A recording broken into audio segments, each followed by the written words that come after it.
But first, a symposium here in Hampton Roads to remember a moment of World War II history thousands of miles away. This is the 75th anniversary of the Battle of Midway, a decisive battle 6 months after the Japanese attacked Pearl Harbor. New at 5:30, 10 on your side's Kara Dixon with a look back at this important anniversary. Kara? Stephanie, Laura, now that battle started on June 4th, which is 2 days away, but that's not stopping local museums and memorials from remembering what took place in the Pacific.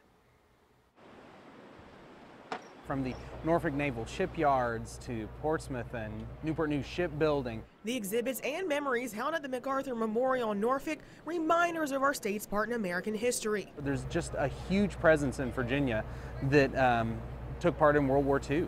To celebrate the 100th anniversary of World War I and 75th of World War II, the center hosted an event for the Battle of Midway with a number of guests. It's a traveling museum that we take all around the state. 1938. As an aviation cadet from California.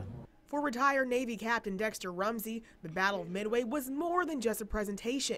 He lived it. Pulls up a lot of memories, but of course, that was a long time ago, 75 years. Rumsey flew patrol near Midway before he knew of its significance. I didn't know it at that time. I didn't know enough about history. The U.S. defeated the Japanese fleet there, paving a way to eventually win the war. Rumsey says it also secured our world status financially and continues to do so.